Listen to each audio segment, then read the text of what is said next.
মেনে নিলাম আপনার স্বামী আপনাকে মারে, এ কথাই ঠিক, আপনার স্বামী আপনাকে গালি দেয়, এ কথাই ঠিক।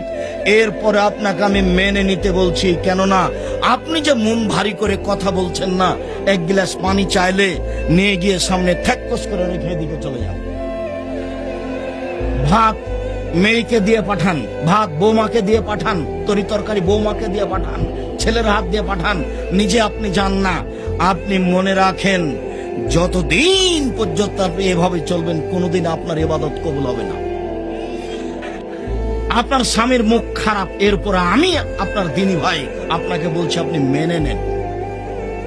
শেষ পর্যন্ত যদি নাই চলে, তাহলে আপনি খোলা তালাক করে পৃথক হয়ে যান। এইভাবে থাকিয়েন না, এইভাবে থাকা হবে না। আপনি খোলা তালাক করে সংসার পৃথক করে নেন। আমি পৃথক করার পরামর্শ দিচ্ছি না, ভালো নয়। কেননা এটা বাদ দিয়ে অন্য জায়গাতে স্বামীর কাছে যাবেন, সেটাই বা কেমন হয়। হোক মুখ খারাপ, মারুক, এরপর আপনি ধৈর্য ধারণ করেন, ধৈর্যের পরিচয় দেন। ধৈর্যের পরিচয় থাকতে হবে শুধুমাত্র। শুনলাম ধৈর্য, ধৈর্য কি ঘোড়ার ডিম? তো বুঝলাম না ধৈর্য কি জিনিস। খালি শুনেছি যে ধৈর্য, ধৈর্য একটা শব্দ না আরো কিছু আছে? তরকারিতে লবণ বেশি হলো, বউকে মেরে দিলাম, তাই সেটাই কি ধৈর্য?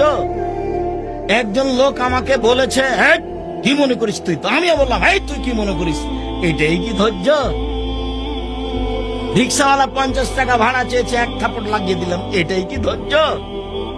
ধৈর্য কোনটা? এটা আবার চাঁপায় নবগঞ্জের মাটি, খুব শক্ত, গরম খুব।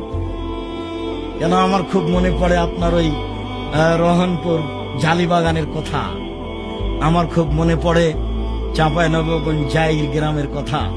যখন আমি সালাম দিব, এরকম সময়ে সামনে থেকে ইট পাটকেল কিভাবে রেডি করে রেখেছিল, নাকি পাথরের মতো আসতে লাগলো, বৃষ্টির মতো আসতে লাগলো। তখন আমি স্টেজ থেকে নেমে স্যান্ডেল ছেড়ে দৌড়িয়ে গিয়ে এক বাড়িতে আশ্রয় নিলাম। আমার দৃশ্য খুব মনে পড়ে, এবং প্রায় ঘটনাগুলি চাঁপাই নবগঞ্জে। অথচ আমার দৃঢ়তা এত মজবুত যে শরীয়তের ব্যাপারে, ধর্মের ব্যাপারে আমাকে হিলানো খুবই কঠিন, তবে আমি মানুষ। কথা বুঝতে পারেননি? শরীয়তের ব্যাপারে যা আমি মুখ দিয়ে বের করেছি, তাকে বাতিল করা খুবই কঠিন, খুবই কঠিন, তবে আমি মানুষ। কোন জায়গাতে ভুল হতেও পারে। হুমসি খেলে কেউ কিছু বলবে আর আমি সেখানে থেমে যাবো, এরকম আমার গতি নেই। আপনার ব্রেন বেশি, আমি পড়ি বেশি। আপনি মেধাবী খুব, এ কথা ঠিক, তবে আমি পড়ি বেশি, এ কথাও ঠিক।